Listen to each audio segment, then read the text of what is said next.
सो आज के इस लेक्चर में हम फेरोमैग्नेटिक मटेरियल पढ़ेंगे। अभी तक के लेक्चर में मैंने आपको diamagnetic material and paramagnetic material पढ़ा दिया है। डायमैग्नेटिक मटेरियल में जो इंडिविजुअल एटम्स होते हैं उनका नेट डाइपोल मोमेंट 0 होता है।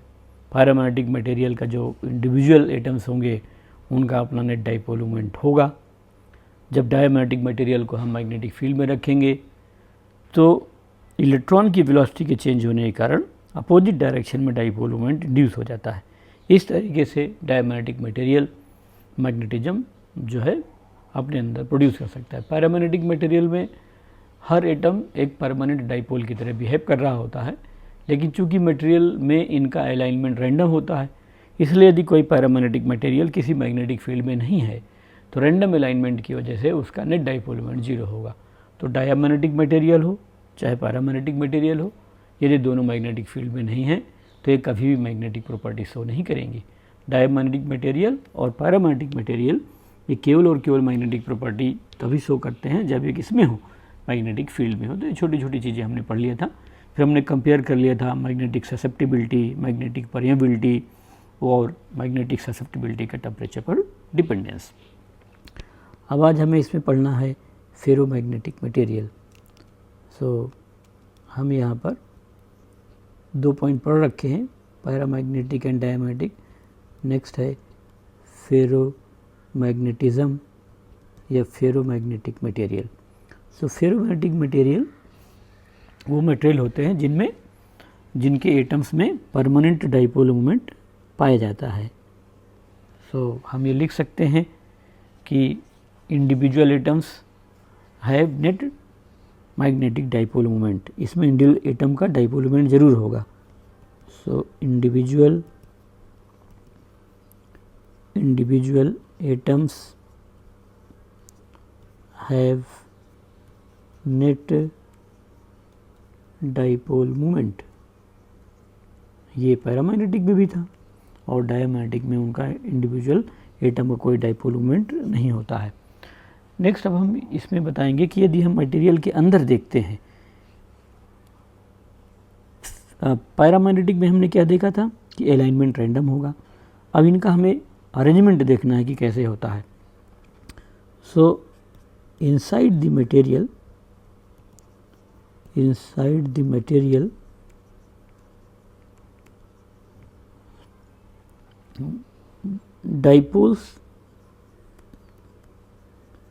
Dipoles exist in groups.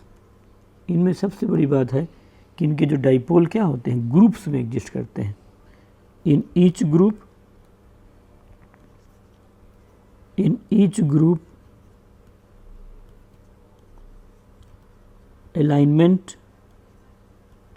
alignment of dipoles, dipole मतलब magnetic dipole, alignment of dipoles is in the same direction,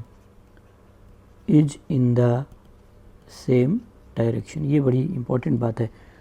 सो एक बार मैं आपको समझा देता हूँ कि मैं आपको क्या समझाना चाह रहा हूँ। जैसे ये हमारा कोई फेरोमैग्नेटिक मटेरियल हो गया। अब इस फेरोमैग्नेटिक मटेरियल में छोटे छोटे जो है, यहाँ पर आप मान लीजिए कि इस तरह से कुछ ग्रुप एग्जिस्ट कर रहे होंगे। ऐसा कुछ भी अरेंजमेंट हम ऐसे बना लेते हैं। सो इस तरीके से ये छोटे छोटे ग्रुप्स हो गए। अब मान लेते हैं कोई ग्रुप है, एटम का ग्रुप है। सो इस ग्रुप के अंदर जितने मैग्नेटिक डाइपोल होंगे सब एक ही डायरेक्शन में होंगे। ये मान लो कोई मैंने मान लिया इस तरीके से, तो इसके अंदर यही होगा। लेकिन एक ग्रुप के अंदर उनका अलाइनमेंट जो है सभी का एक डायरेक्शन में ही होगा। फेरोमैग्नेटिक में ऐसा नहीं था। पैरामैग्नेटिक में तो उनका अलाइनमेंट कैसा था, रैंडम था हर जगह। सो इसमें इस तरीके से अंदर जो है ग्रुप्स में एटम्स एग्जिस्ट करते हैं। क्यों ग्रुप बनाते हैं ये नहीं पढ़ रहे हैं हम, क्वांटम मैकेनिक्स से ही हम इसको समझ सकते हैं। बट आप मान लें कि एक्सपेरिमेंटली इस तरीके से कुछ हमें अंदर स्ट्रक्चर्स पाए जाते हैं। इनको फ़ोटोग्राफ खींच करके देखे जा सकते हैं। हाई माइक्रोस्कोप के अंडर में हम इनको फ़ोटोग्राफ से पहचान सकते हैं। तो ये ऐसे बताया जा सकता है। सो ऐसे हमने बना लिया, कोई बहुत जरूरी नहीं है कि हम इसी तरह का ही डायग्राम बनाएं, लेकिन इसके अंदर इस तरीके से ग्रुप्स में जो है एग्जिस्ट करेंगे। सो ये जो ग्रुप्स हमें मिल रहे हैं इनको बोलते हैं magnetic domain. So these are called domain. So domain वो स्ट्रक्चर है फेरोमैग्नेटिक मटेरियल के अंदर जिनके अंदर जो मैग्नेटिक डाइपोल्स हैं सभी कहाँ होते हैं, सेम डायरेक्शन। अब ये जो डोमेन है उनका अलाइनमेंट तो रैंडम हो सकता है, लेकिन जो है एक डोमेन के अंदर जितने मैग्नेटिक डाइपोल हैं सभी का अलाइनमेंट एक डायरेक्शन में होगा। तो ये हमारा फेरोमैग्नेटिक मटेरियल हो गया। फेरोमैग्नेटिक मटेरियल मैं यही साथ में पैरामैग्नेटिक बना देता हूँ जिससे आपको समझने में सुविधा है। पैरामैग्नेटिक मटेरियल में क्या होगा कि अलाइनमेंट हर जगह ही कैसा होगा, रैंडम होगा। सो आप कोई भी डायरेक्शन ले लेंगे तो उस डायरेक्शन में नेट डाइपोल की वैल्यू क्या होगी, 0 होगी। सो ऐसा कोई ग्रुप एग्जिस्ट नहीं करेगा, तो इसमें रैंडम अलाइनमेंट है। सो इन मटेरियल्स में ये जो है इस तरीके से ग्रुप में एग्जिस्ट करता है और इन्हीं ग्रुप को हम लोग क्या बोलते हैं, मैग्नेटिक डोमेन्स बोलते हैं। सो फेरोमैग्नेटिक मटेरियल क्या होगा कि individual atoms have net dipole moment, inside the material dipoles exist in groups, in each group alignment of dipoles in the same direction and these groups are called magnetic domains। तो magnetic domain है। और यहाँ पर ये जो इस तरीके से लाइन खींच रही हैं ये बाउंड्री कहलाती है, domain boundary, and this is known as domain boundary. So एक ये इसमें ये डोमेन थ्योरी कहलाती है, फेरोमैग्नेटिक मटेरियल की डोमेन थ्योरी हम इसको बोलते हैं। नेक्स्ट है कि मान लेते हैं कि हमारे पास इन मटेरियल्स को जो है हम मैग्नेटिक फील्ड में नहीं रखे हुए हैं और पहले से यदि ये डिमैग्नेटाइज हो, तो मैं आपको डायग्राम बना करके एक बार समझाता हूँ।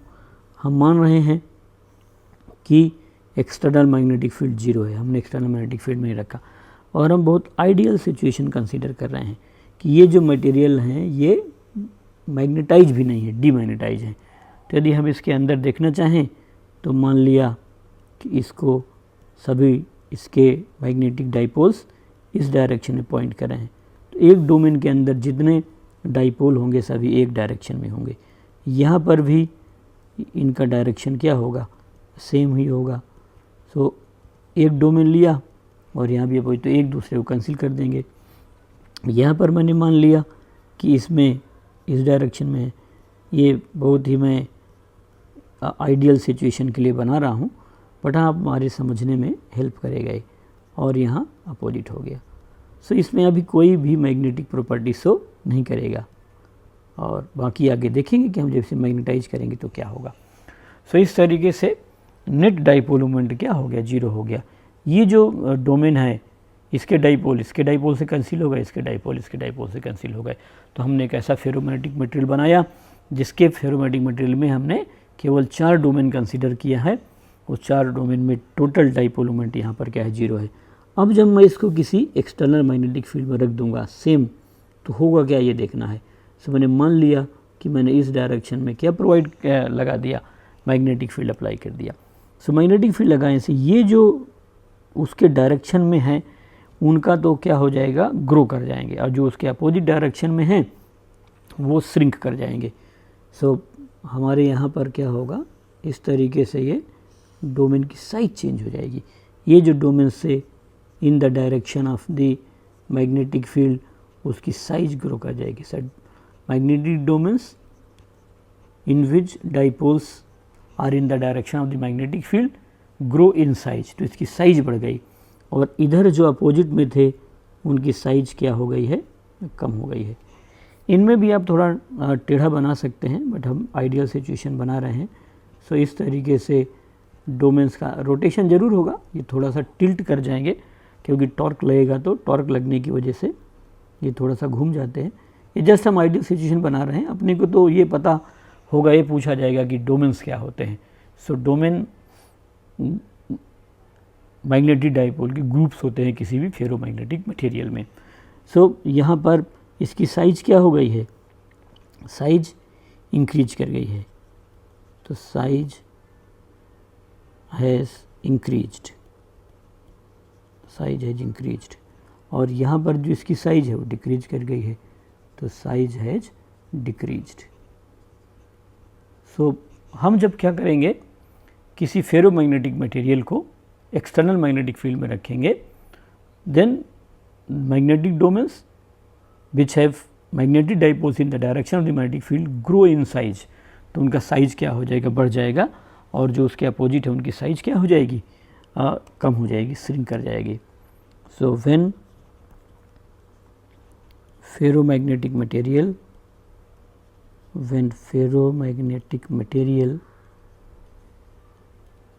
is kept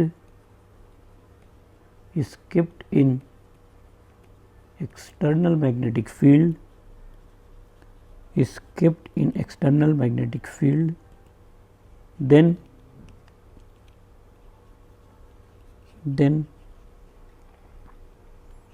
size of domains change, तो डोमेन का साइज चेंज हो जाएगा। वो डोमेन, मैग्नेटिक डोमेन्स जिनके डाइपोल्स फील्ड के डायरेक्शन में है, उनका साइज बढ़ जाएगा। So the magnetic domains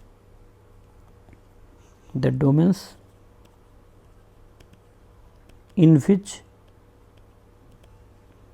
dipoles are in the direction of magnetic field, grow in size, तो उनकी साइज क्या हो जाएगी, बढ़ जाएगी, और जो दूसरे हैं अपोजिट हैं उनकी साइज श्रिंक कर जाएगी। So there will be displacement of the domain boundary, ये बड़ी इंपॉर्टेंट प्रॉपर्टी है, अभी आगे समझेंगे। आप बार बार मैग्नेटाइज डिमैग्नेटाइज करेंगे तो गर्म हो जाएगा। सो इस तरह की प्रॉपर्टीज़ अभी हम आगे इन सब में समझने की कोशिश करेंगे। बट मैंने बड़ी इंपॉर्टेंट बात आपको बताई कि जो पैरामैग्नेटिक मटेरियल होते हैं उनमें जो मैग्नेटिक डाइपोल्स हैं उनका अलाइनमेंट रैंडम होता है। फेरोमैग्नेटिक मटेरियल ऐसे होते हैं कि उनके अंदर छोटे छोटे स्ट्रक्चर्स पाए जाते हैं, उन स्ट्रक्चर्स को हम मैग्नेटिक डोमेन बोल रहे हैं, और एक किसी पार्टिकुलर डोमेन के अंदर जितने भी मैग्नेटिक डाइपोल होंगे वो सभी मैग्नेटिक डाइपोल एक ही डायरेक्शन में होंगे। अब हम जब किसी फेरोमैग्नेटिक मटेरियल किसी मैग्नेटिक फील्ड में रखेंगे, उससे पहले मैंने ये मान लिया कि कोई मैग्नेटिक फील्ड हमने अप्लाई नहीं किया, बाद में मैंने इस डायरेक्शन मैग्नेटिक फील्ड अप्लाई किया, तो ये जो डोमेन्स डाइपोल्स हैं जो फील्ड की डायरेक्शन में, इनकी साइज़ तो बढ़ गई, और ये जो अपोजिट है उनकी साइज़ क्या हो गई है, कम हो गई है, तो इनकी साइज़ डिक्रीज कर गई इस डोमेन की, तो this has shrunk in size, और इसकी जो साइज़ है वो ग्रो कर गई है। बस ठीक है। इसके बाद हम मैग्नेटिक ससेप्टिबिलिटी बता सकते हैं, तो इसकी मैग्नेटिक ससेप्टिबिलिटी जो है पॉजिटिव होगी और हाई होगी। पॉजिटिव इसलिए कि जो है इसका मैग्नेटाइजेशन बढ़ जाता है फील्ड में लगाने से, सेम डायरेक्शन में मैग्नेटाइजेशन प्रोड्यूस होने की वजह से। सो नेक्स्ट प्रॉपर्टी है magnetic susceptibility. Magnetic susceptibility is positive and high, ऐसा लिखेंगे। इनकी ससेप्टिबिलिटी हाई है और पॉजिटिव है। इसका क्या मतलब हुआ कि इसके अंदर जो मैग्नेटिज्म प्रोड्यूस होगा, जिसको हम वहाँ पर डिफाइन किए थे मैग्नेटाइजेशन से, वो उसी डायरेक्शन में होगा जिस डायरेक्शन में हमने एक्सटर्नल मैग्नेटिक फील्ड लगा रखी है। दूसरा हम रिलेटिव परमेबिलिटी पढ़ते थे, तो इनकी रिलेटिव परमेबिलिटी हाई होगी। So relative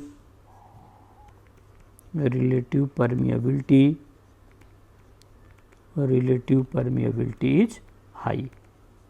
so relative permeability के बारे में भी मैंने आपको बता रखा है कि इनकी रिलेटिव परमेबिलिटी हाई हो गई। पैरामैग्नेटिक रिलेटिव परमेबिलिटी लो होती है, डायमैग्नेटिक रिलेटिव परमेबिलिटी लो होती है, लेकिन फेरोमैग्नेटिक मटेरियल की रिलेटिव परमेबिलिटी क्या होती है, हाई होती है। अब क्या होगा कि हम जब इन्हें मैग्नेटिक फील्ड से में रखेंगे और फिर इन्हें मैग्नेटिक फील्ड से बाहर निकालेंगे, तो ये अपनी मैग्नेटिक प्रॉपर्टी को रिटेन कर लेते हैं। लेकिन डायमैग्नेटिक और फिर पैरामैग्नेटिक मटेरियल को हम जब बाहर निकालते हैं तो अपने मैग्नेटिज्म को लूज़ कर देते हैं। सो हम यहाँ पर लिखेंगे when ferromagnetic material when ferromagnetic material is withdrawn from magnetic field, then they retain the magnetism, ये magnetisation, then they retain the magnetic field, तो मैग्नेटिक फील्ड को रिटेन कर लेते हैं। इसीलिए हम इनके मैग्नेट्स बना सकते हैं, परमानेंट मैग्नेट या टेम्पोररी मैग्नेट हम बना लेते हैं। तो ये उस मैग्नेटिज्म को क्या कर लेते हैं, मैग्नेटिक फील्ड को रिटेन कर लेते हैं। So this property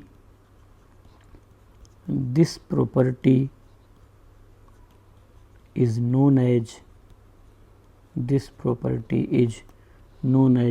retentivity.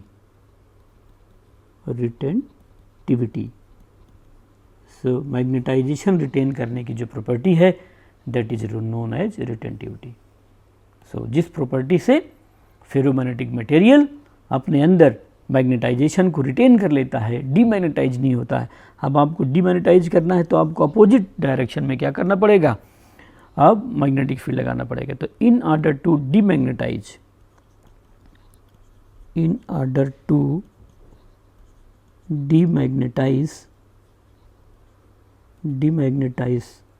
the ferromagnetic material, in order to demagnetize the ferromagnetic material, magnetic field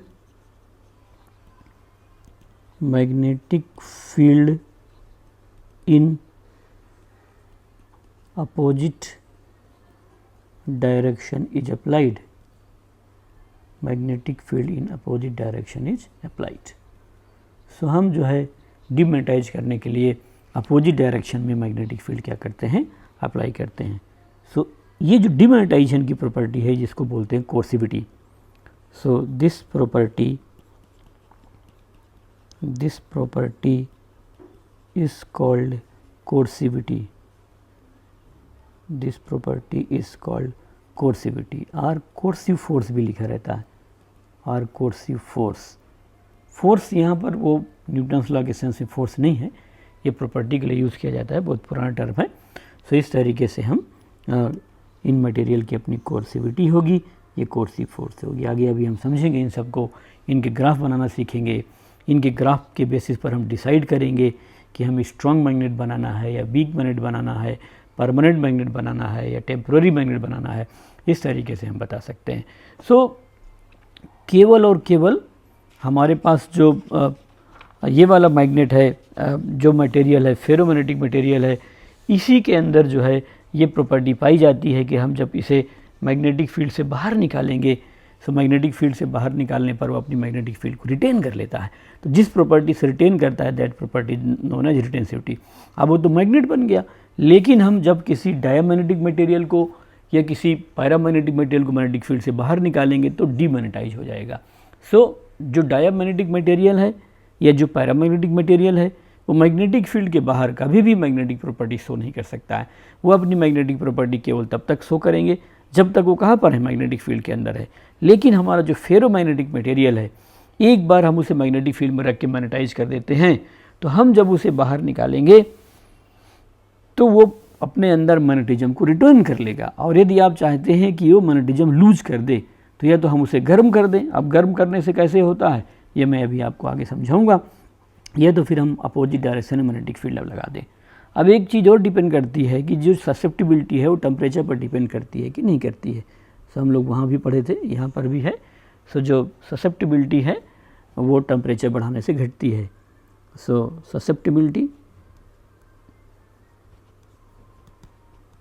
susceptibility of ferromagnetic material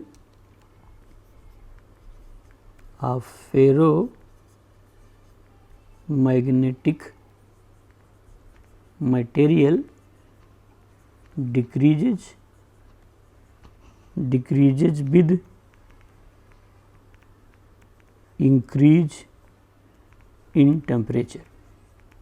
सो जैसे जैसे आप टेम्परेचर बढ़ाएंगे वैसे वैसे क्या होगी, इनकी ससेप्टिबिलिटी कम होगी। एट ए पार्टिकुलर टेम्परेचर, जिसको क्यूरी टेम्परेचर बोलते हैं, सो मैं यहाँ लिख देता हूँ at Curie temperature, at Curie temperature a ferromagnetic material, a ferromagnetic material becomes paramagnetic material, becomes paramagnetic material। ऐसा इसलिए होगा कि उसके डोमेन के अंदर जो डाइपोल एक ही डायरेक्शन में लॉक्ड थे वो सभी अनलॉक हो जाते हैं और उनका जो अलाइनमेंट है वो कम्प्लीटली क्या हो जाता है, रैंडम हो जाता है। सो यहाँ पर हम ससेप्टिबिलिटी का फार्मूला लिख सकते हैं। इनमें से किसी के भी डेरिवेशन नहीं है हमारे सिलेबस में, तो chi is equal to C T minus T C. और पैरामैग्नेटिक का केवल क्या बताया था, एंड टी सी क्या कहलाता है, T C is Curie temperature. ये जो है बुक्स में टेबल्स दिए रहते हैं जहाँ से हम देख सकते हैं। आगे चल के मैं कोई क्वेश्चन वगैरह लगाना बता दूँगा। तो क्यूरी टेम्परेचर वो टेम्परेचर है जिस टेम्परेचर पर जो है आपका फेरोमैग्नेटिक मटेरियल पैरामैग्नेटिक की तरह बिहेव करेगा। मतलब यदि आपका temperature T less than TC है, यहाँ पर T माइनस TC हो गया, सो जैसे आप टेम्परेचर इस क्रिटिकल टेम्परेचर से बढ़ाएंगे सो पैरामैग्नेटिक हो जाएगा।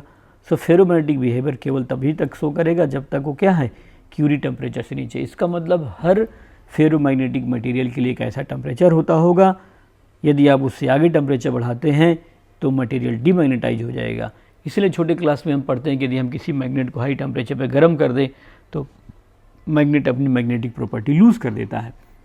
तो किस टेम्परेचर पर लूज़ करेगा अपनी मैग्नेटिक प्रॉपर्टी, वो कहलाता है Curie temperature. So that is known as Curie temperature. इस तरीके से हम जो है फेरोमैग्नेटिक मटेरियल के बारे में आसानी से बता सकते हैं। अब हम आगे इसकी कुछ इंपॉर्टेंट प्रॉपर्टी सीखेंगे। हिस्टेरेसिस लूप क्या है, और हम परमानेंट मैग्नेट बनाने के लिए या टेम्पररी मैग्नेट बनाने के लिए किस तरीके से मटेरियल का सिलेक्शन करते हैं, उनकी परमेबिलिटी का रेंज क्या होता है, कई तरह की प्रैक्टिकल चीज़ें हैं। और हमारा सिलेक्शन कैसा होगा मटेरियल का, हम किस तरह के अलॉयस बनाना चाहेंगे जिससे हम परमानेंट मैग्नेट या टेम्पररी मैग्नेट वहाँ पर बना पाएँ।